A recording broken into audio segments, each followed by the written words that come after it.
What's up, everybody? Welcome to another episode of Hops Geek News, a podcast that talks about comic books, movies, TV shows, and we typically feature a beer of the week. Today's episode is all about recapping The Boys, the first 3 seasons, as well as Gen V, a little bit of comic background, and some theories about the upcoming season 4 release of The Boys that has been long awaited. It's been 2 years in the making. Lauren's very excited, and this is your first time checking out the show. Thanks for hanging out. Like, subscribe, share Hops Geek News across all podcast platforms, YouTube included, as well as social media, Facebook group, Twitter, Instagram. We got a Discord. We got a Patreon. If you want to do monthly Patreon watch-alongs with us while we play drinking games, you don't even have to drink. You can just come and make fun of a movie with us. We did Madam Web recently. There's never any pressure to do anything like that. So my beer of the week, this is... Kung Fu Kitten Hazy IPA from the Precarious Beer Project. It is from their martial arts animal series. Jeez, that was a mouthful for me. I was like, are they raising money for martial arts for No. Oh, gosh, it was hard. So this IPA hits hard with flavors and aromas of fresh oranges and passion fruit from heavy additions of El Dorado and Citra hops, yet is smooth and soft with extremely low bitterness. It's 6.6%. I will be taking you to this brewery when you get here. Yes, I'm very much still looking forward to that. I like that your dog started barking when you talked about martial arts for animals. They, my one dog and the cat, they've been getting used to each other. So yeah, get to taste this. But what do you have over there? So I am drinking fresh from Civil Society. I will be bringing one of these down because this show is so freaking fresh. I don't know what it's rated on Rotten Tomatoes, but I'm sure it's high. And I'm sure the only people rating it low are people who can't handle a little vulgarity in their stories. But I got it in my family business beer glass. While we have no idea if Soldier Boy will be making an appearance, the amount of actors from Supernatural that Kripke is bringing over just gets higher and higher every season. We've had, the young half demon boy played a young... That narrows it down. Explosive.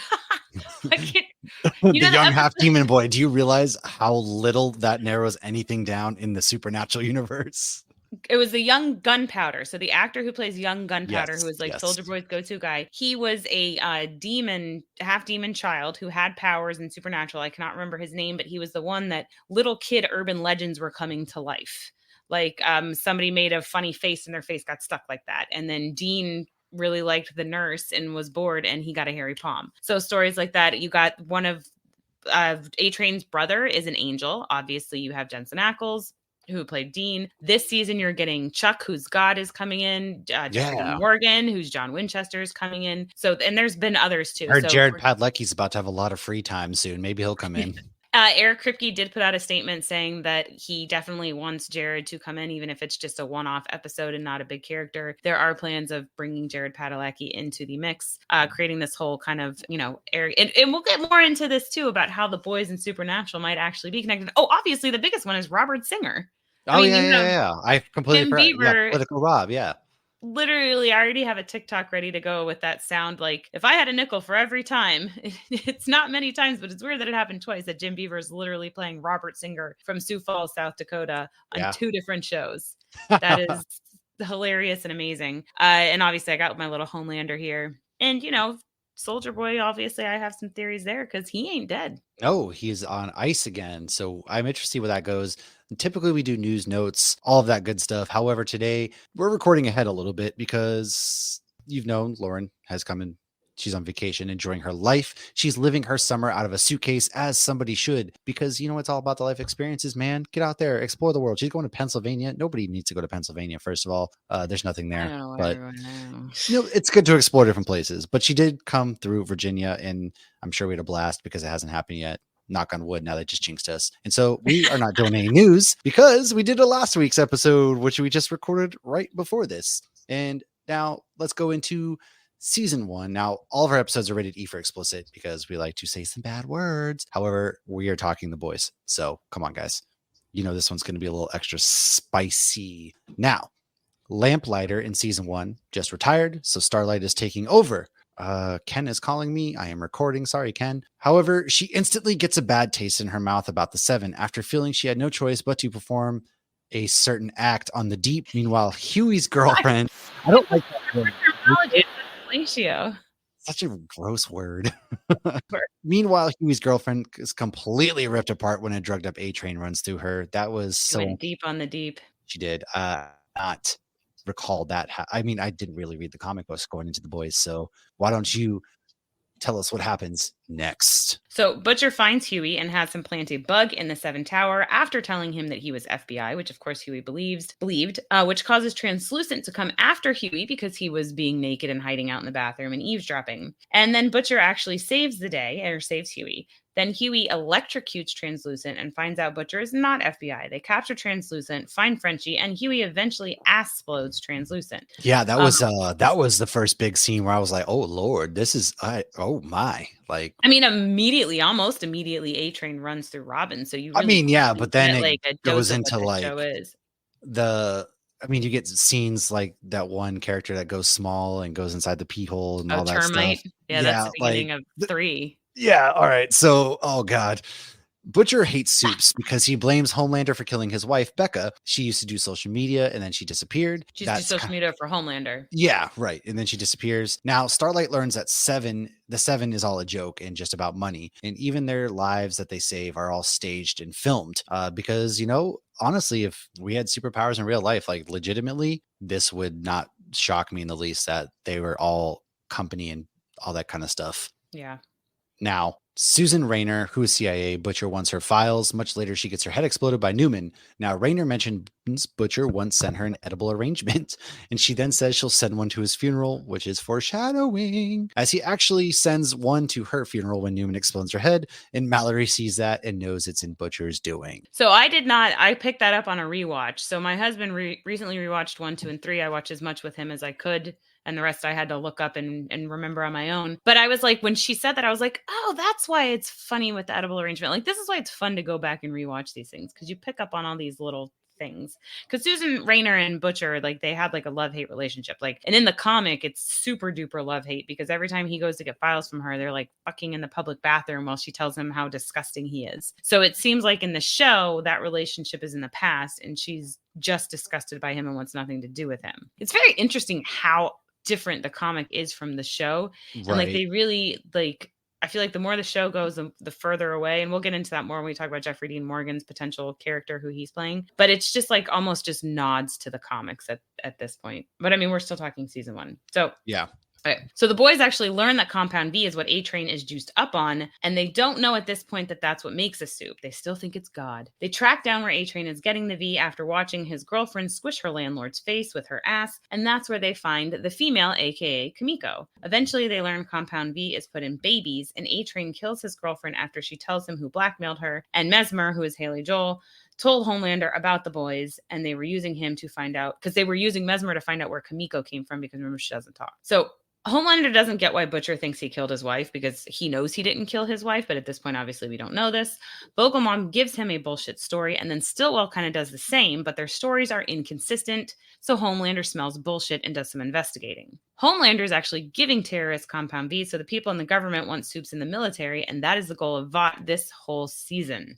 You know, I really forget, kind of going back to like season 1, how it's the same show, but it's also different. Like the goals of characters and like the characters in the initial, you know, it's all about getting soups into the military. They're doing all their, like, it's the introduction to the whole thing, right? So they're not at odds with each other outright just yet, to where the future seasons are straight up like it's the boys versus the soups, like head to head. This one's a little bit different. And it's always interesting going back and kind of looking at that, like where we started and then going forward to like where we're at now and the journey along the way. Like it's really, really interesting. Right. It's like at this point, you know, they don't know who the boys are. Like they're learning who the boys are. And obviously by season 3, Homelander's very familiar with Huey, you know, talks directly to Huey, signs Huey's cast, like threatens Annie. Like, you know, when he kills Supersonic, he's like, you know, next time this is going to be Huey. But what's really, I think, an extra interesting is we kind of forget in the later seasons, but like when the show, like before Huey's girlfriend, Robin, was run through by A-Train, he was big into superheroes. He collected superhero stuff. And, you know, they show glimpses of his bedroom where he has posters of the soups, and now they're like people he literally loathes, but the people that trying to kill them. Yeah. He also personally knows. Well, and you know, like Maeve, I love Maeve so much. There was a scene in the like, she just, the way she talks to him is so funny. She's just constantly making fun of him, demeaning him, like calls him a twink and everything. Like, dude, oh my god. She goes, "Why don't you just wear a shirt that says raw dog me, I'm a bottom?" I'm like, what the fuck? Oh God, that's kind of how the people in the military talk to each other too, which is kind of funny.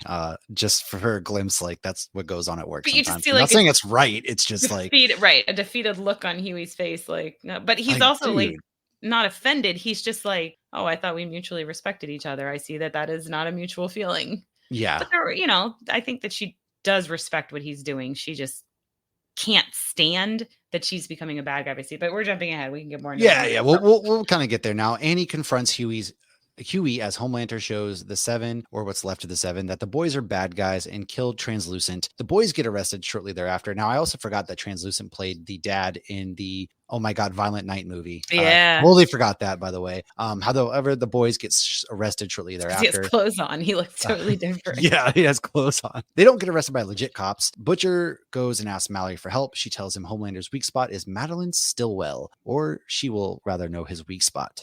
Huey, in the next episode, helps Kimiko, Mother's Milk, and Frenchie escape by intentionally getting himself arrested after they accidentally did. With his retainer in, Frenchie uses that to free them. They're about to get killed during their escape. Starlight comes to their rescue. A train shows up to shut them down. A-Train, not Sorry. A-Train. I was in the moment there. Yeah, it's A-Train. Sorry, A-Train. Well, I mean, yeah. there should be a hyphen there. A train? Like, Oh my did God. not see that coming. What a turn of events. A train showed up. A train showed up out of nowhere. My golly. Now, he has a heart attack because, again, he was using too much Pumping compound that V. drugs, guys. And it was, drugs are bad. because you got to remember too, in season 1, A-Train was all about racing and being the fastest man. And now, so he kept using, the compound V, which was fucking up his heart. Getting older, and suddenly, like, he might not be the fastest man alive. Now, Barry Allen. Huey saves also not A-Train. the fastest man alive. No, Wally West is. Annie calls an ambulance. The boys escape. Meanwhile, Butcher is at Madeline's. He straps dynamite to her. Homelander shows up, who has since learned that she did lie about his kid and that his kid is alive. And he ends up laser eyeing her face. That is an intense scene. He literally uses it was his so laser gnarly, eyes, dude. burns. The thing that he was upset about was when it was that she lied to him too. But what really seemed to break his heart was when she told him that she's scared of him, because he didn't want her to be scared of him. He thought that they had her breast milk. Oh yeah, but I did wonder though if Teddy was his, because either if Teddy's not his, then she gave Teddy. I mean, she gave him Compound V, because we find out he's a soup. I wouldn't be surprised if she did. Well, I mean, I wouldn't put it past her, honestly. If I had a child and I knew the truth about soups, like, you almost want to give your child an advantage in life. So, and we even see Newman do that, where she gives it to her daughter, who's a little bit older, because she's trying to protect her daughter from Homelander, essentially. Yeah. But just because of the relationship they had, and because Teddy was so little, and because we did find out he was a soup, I did wonder. But then I feel like Homelander, like, this sounds terrible to say, but he's actually, like, not the worst dad to Ryan. So I feel like but he would want to be part of Teddy's life, but he was jealous of Teddy. I mean, like, Homelander is not the good guy, and there's zero sympathy to be had for this man. However, I will say he's a product of his environment in the way he was raised. Now, if he had somebody who loved him a little bit, just the way he's looking for that love and that affection that he never had, who's to say he would have turned out so bad? That's like saying, what if Hitler got into art school, right? There's so many what ifs. Right. At the end of the day, like, they're fucking terrible people, man. Fuck them. Right. At the end of the day, you have to be responsible for your own actions. Yeah. But it is interesting that he's like heartbroken that she's scared of him, because like everybody's scared of him. And it's like, he wants people to fear him, but he even says it, I prefer to be loved, but if I can't be loved, I'll take being feared. And I think that's why he's so heartbroken with Stormfront too. But, okay. So Butcher is, after he kills Madeline Stillwell, he feels like he lost his leverage. And Butcher's like, you know what? Fuck it. I'm just going to kill us both. And then at least Homelander's dead. Obviously, that doesn't work out. Fast. I remember the first time I watched this thinking, like, what the hell happened to the baby? Did they just let the baby die? Obviously, Homelander saves Butcher, but I don't think Homelander saved Teddy. I think Teddy saved himself. Yeah, I don't know either. Because Teddy can do the, like, creepy fast moving. So it's possible Homelander grabbed Teddy and put it, because then they're like, the baby was found, far away from the house. But Butcher wakes up on a lawn. It looks like a nice suburban neighborhood with the sprinkler going. And it turns out it is Becca's lawn, and Homelander is there, and out comes Becca's kid along with Becca. And we see it's a different Ryan. They recast him, but we see his eyes, glow for a second, showing this is clearly Homelander's child. And at this point too, though, like, soups are not natural. Like, they're not. So this, I think they even say that this might be like the first. This might be the first, like, natural pass on, which is very interesting that this would be the first case, But it makes sense if Homelander was created in a test tube to be the perfect quote unquote suit. Yeah. That's true too. That does make a lot. He was, everything special from you came out of a test tube, essentially, right? Yeah. Now enter Soldier Boy beat his meat into a cup. Yeah. Now enter season 2 and enter Stormfront. Now Butcher is still alive. His mind is completely fucked. Becca told Homelander not to kill him if he wanted a relationship with Ryan.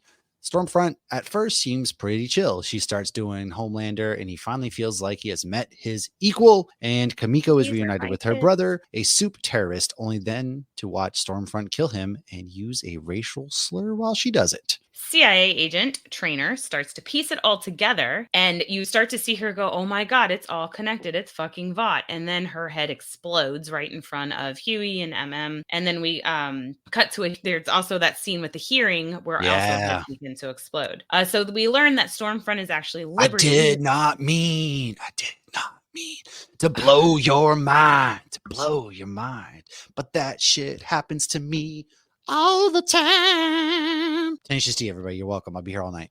Is that Newman's theme song? Yes. Newman. So Stormfront is actually Liberty. Liberty was a superhero back in the day, and we find out she is an actual literal Nazi who is 100 years old. Tough. She also has a place that people are getting experimented on, including the Russian, aka Love Sausage, who's actually very important in the comics. He's the one that helps them get to Russia, not little Nina. So it turns out that Lamplighter is actually alive and well and is helping her, but he doesn't seem too happy about it. I still think it's funny that the same actor who plays Iceman is playing Lamplighter. I do love that. Went from ice to fire. Yes. I need to come up with something for a TikTok or something with that. Maybe with him and Pyro, where he's like, you should have left school. I don't know. I have to think about it. Okay. You're good with that. Yeah. Annie and her mom are locked up in the tower, and Lamplighter agrees to help the boys. However, he ends up just killing himself. Huey manages to get them out, though. A-Train got the Nazi stuff about Stormfront from the Church of the Collective and leaks it, which gets him back into the Seven, while Deep does not. And that helped the boys get Ryan back after Homelander and Stormfront take him. Stormfront then tells Ryan about white genocide, to which even Homelander, if Homelander's kind of like, dude, what the fuck? I don't know why, but I love when a villain is not homophobic or not racist or not misogynistic. They're just genuinely evil. They're genuinely an asshole to everybody. Yeah. Versus to one, because it is really fucked up because Homelander's I'm going to murder everybody equally. And Stormfront's yeah, white power. And he's whoa, dude, chill. I know. He's even can you not teach my kid about that? But what the fuck, man? Homelander's racist in his own that he's racist against humans. He's racist against non-suits. Yeah. Right. But he even said something. Not that that's a better kind of racism to have, but I mean, at least he's equal opportunity in a way. Yeah. Yeah. I do.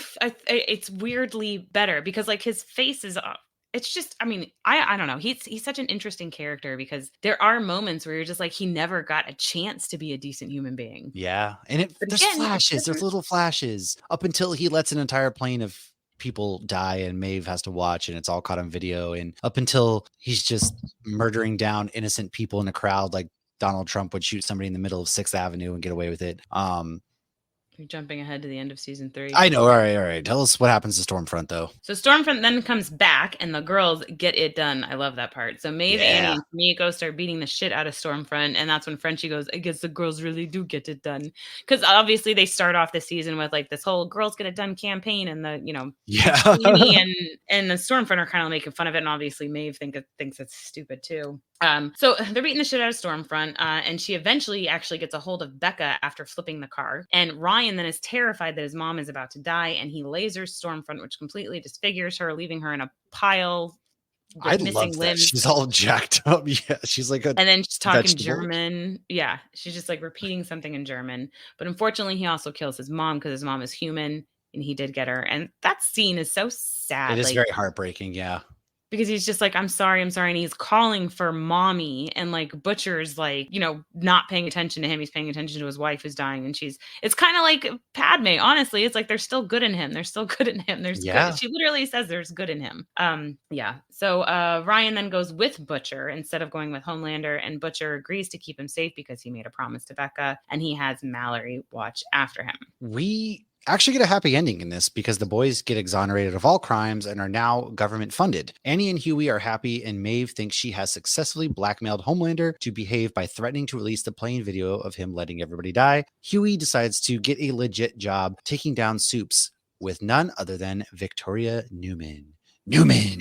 Head popper. Yes. Cut to the guy who runs the Church of the Collective, and we see that Newman is the head popping soup, and she then explodes his head, leaving us on a really kind of like, what just happened? And now Lauren's favorite season happens because Soldier Boy. Enter Soldier Boy. Naked Soldier Boy. Even better.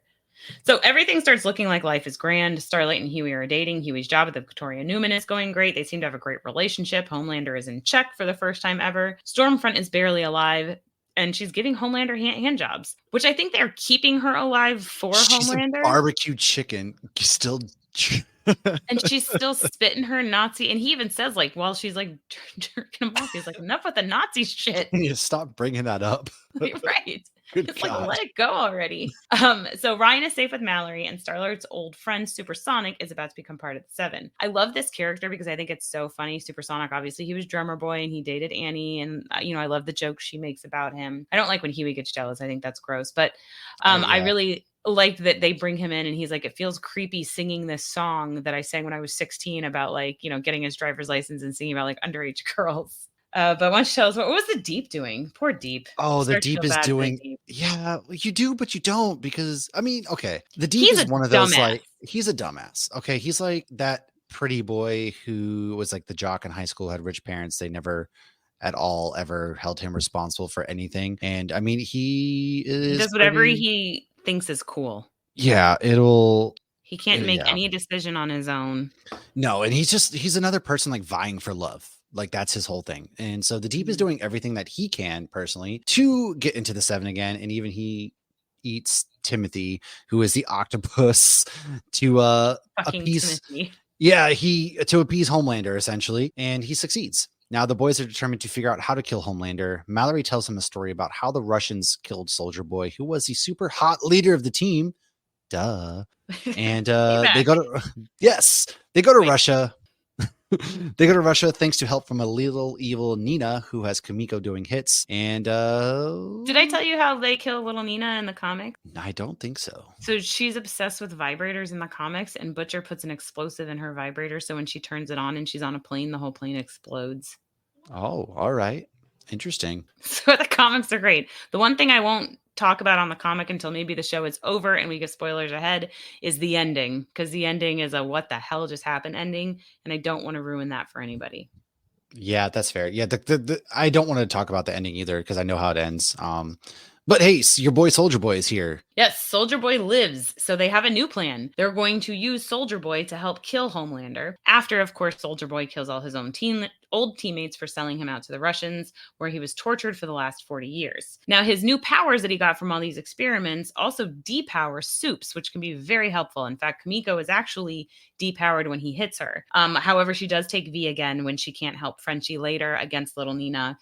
She's very excited to get depowered, and then she's like, well, I couldn't protect this person that I love, which her and Frenchie, it's like the longest courting process ever. Like, y'all just get it on already. We know y'all love each other. So Annie has a stick up her ass this whole season, and she wants. She really does. Dead. Man. I did not like her in this season. I liked her in season 1. I didn't like her in season 3 at all either. And I mean, her and Huey are both very flawed as well. Oh. Yeah, and I mean, they're both wrong. He keeps saying he's not going to lie, and MM is on her side. Like, even when they go to meet up with Soldier Boy to propose working with him when he goes to kill Crimson Countess, like MM calls Annie. He's like, I figured we would need backup, but then it turns out, MM got drugged and because they knew he was on board. But we're just doing the highlights here. There's so much more. Okay, so his new powers, though. Oh, I just said that. So Annie has a stick up her ass because she wants Soldier Boy dead, and he accidentally killed some people when Russian music triggered his PTSD, which is the same thing that happened at Herogasm. He doesn't even realize he's killing these people when he does this explosive thing. He can do it intentionally, but it's also a PTSD response. And Butcher even makes a comment about him with all the weed. He's like, it keeps him medicated and helps him with the PTSD, which he picks up. He's like, I don't have fucking shell shock. And I love that because obviously he's, the greatest generation. He's not even a boomer. Yeah, shell shock isn't even. Yeah, exactly. So why don't you? Oh, look, a train shows up in this one too. A train shows up. However, this train actually can't run. Homelander and Deep are picking on him, and so Annie's friend and a new member of the Seven tell him they're planning something, which A-Train tells Homelander. So Homelander then kills Supersonic. Guy goes from being on America's Talent whatever show to being murked. Now back to Herogasm. A-Train kills Blackhawk, the racist soup who put his brother in a wheelchair. Then when A-Train wakes up, he has a new heart. Blackhawk's heart. Gasp! I love this. I I do. love that. What a turn of events. Like, I mean, he had to be relieved he's not dead, but like to get like this piece of shit is heart is pumping in your chest, like that's gonna be some mixed feelings there. And you can't let your body reject it. You gotta have positive thought. That's true. That is true. Now, Ashley becomes Vought CEO, and Homelander takes over areas he knows jack shit about after using Vicky to outstand Edgar. And Homelander then makes the Deep the head of crime analytics. That doesn't really go well at all. And then they have the cupcakes that say crime analytics. And of course, he takes the one cupcake. So then it says like crime anal. Yes. So Maeve comes to bring Butcher more Temp V and that's what Butcher's been doing. And then Huey started doing it to give them temporary powers. In the comics, they do this regularly and it's no big deal. They all do it. That's the only way they can even the playing field. Obviously, this makes it a like, they went low, you went lower kind of thing. And MM has an issue with it. And Nanny has an issue with it. So at one point, though, Butcher and Maeve fuck. And I love this scene so much. I do too, because I felt like it's been building up. Yes.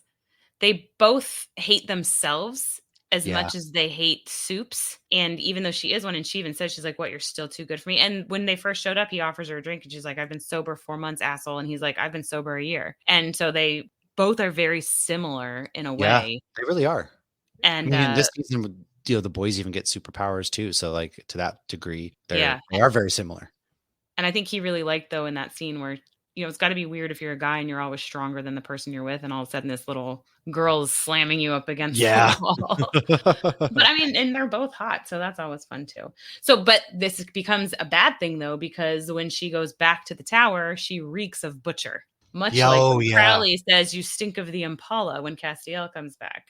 So Homelander smells him and he ends up locking her up and everybody thinks she's in rehab. And obviously she's locked in the tower. Yeah. So, the Soldier Boy is over at Legend's place. I love Legend in this. I love that they cast Paul Reiser. And the Soldier Boy is wearing a lovely, very gorgeous robe that looks amazing on him while he is hanging out with some older women. He is. Meanwhile, Homelander finds Ryan and actually begins to parent him. Soldier Boy then discovers he's Homelander's dad and has second thoughts on killing him, to which Homelander acts like a little bitch and disappoints Soldier Boy.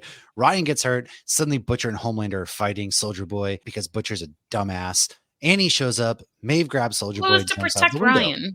Yeah, fuck that, dude. She survives. However, Maeve loses her powers. And then fortunately, Ashley keeps that a secret and lets her and her girlfriend go have a normal life. Soldier Boy's back on ice. He's not dead. Butcher's in the hospital, given a year to live because he keeps taking Compound V. However, Huey was taking it too, but stopped when he learned it was going to kill him. Starlight ends up leaving the Seven and joins the boys. And finally, Homelander goes to a rally for himself, introduces people to Ryan. Some Starlight fan throws something at Ryan, and Homelander goes full mama bear, lasers the guy in half, and the crowd, which includes MM's ex-wife's current husband, cheers violently for him. And that is where season 4 of The Boys will be picking up. Exciting stuff. So, Lauren, I actually did not finish Gen V, so why don't you take us through Gen V real quick while we give our very brief thoughts on where we think season 4 is going to take us.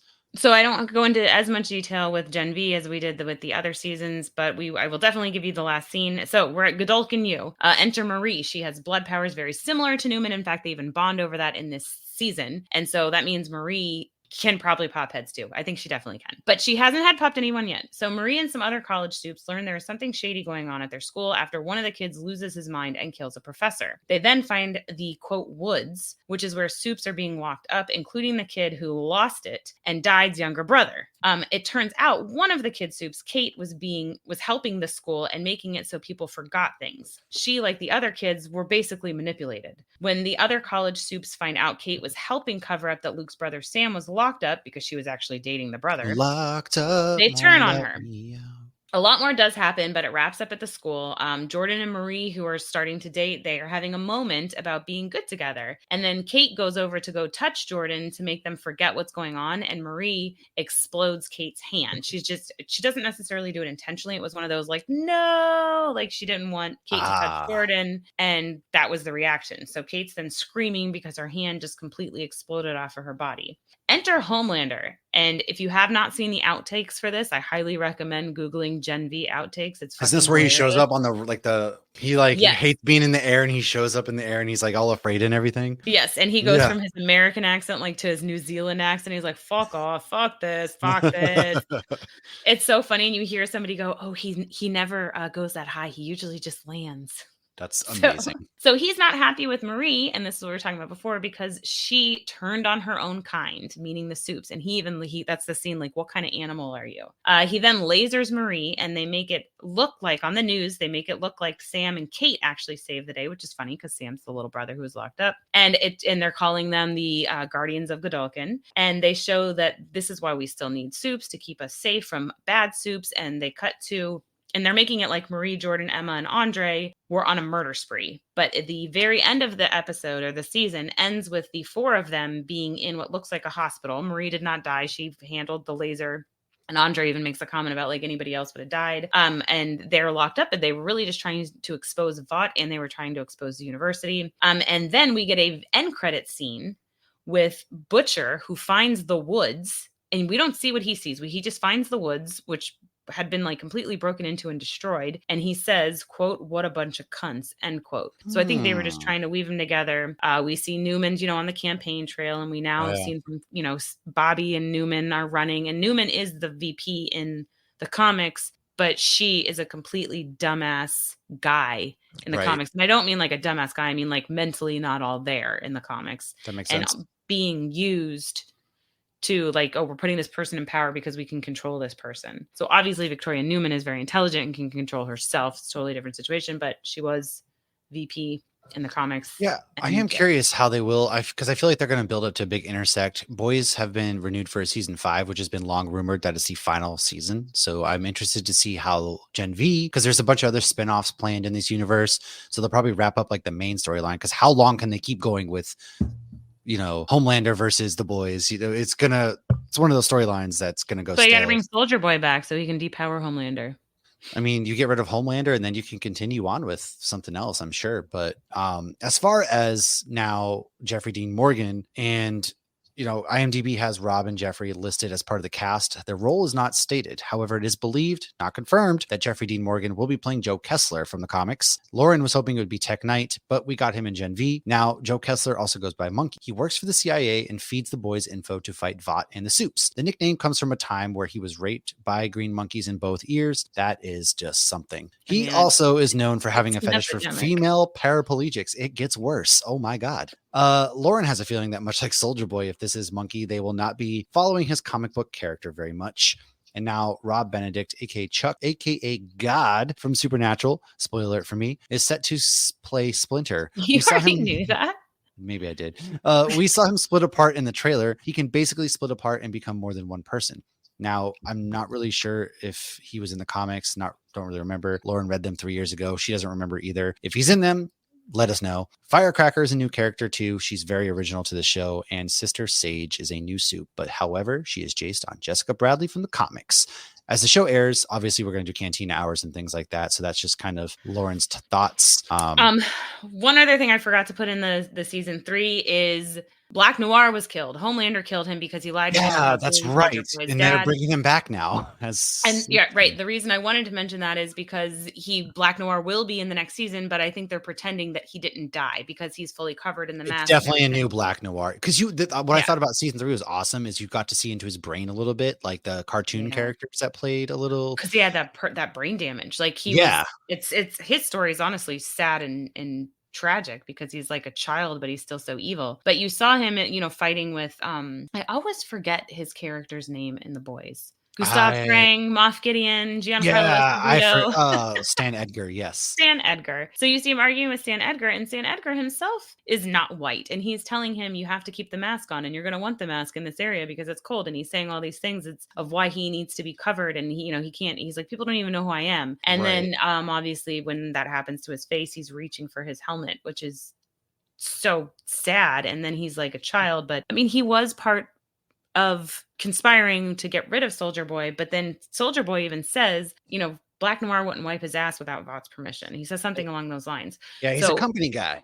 Right, but he struggles with that because he wants to be more and make a difference, and then he has this thing happen, and it's like he reverts to a child, which is evil tendencies. But now it's a totally different person. Who the fuck's in the mask now? We Yeah, don't that's know. what I'm really I think it's excited the same for. actor, but What if this was their way to tie it into the end of the comic book? I am very okay, so to without try to be spoiling the end of the comic book. subtle with that I mean, I don't know because I feel like they've done nods This to the is their comic. chance. Even in season 3, they had Homelander talking to himself in the mirror.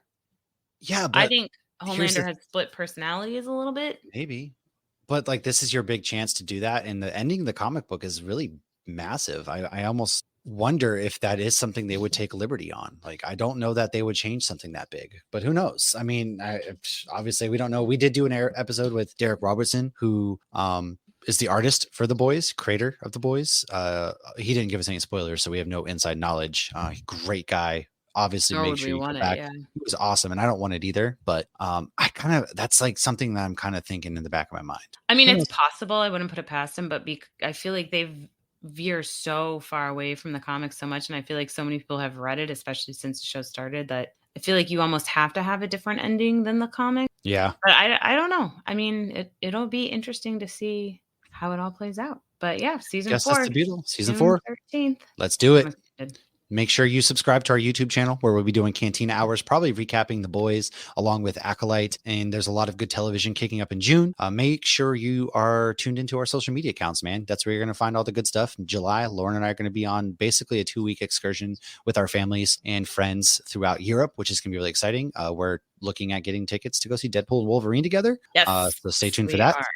It's going to be a really good time, man. Come journey along with us as we explore the European beer scene and go on a nice Disney cruise before the summer's over. So thanks for hanging out with us. We will see all of you guys next week. As always, cheers.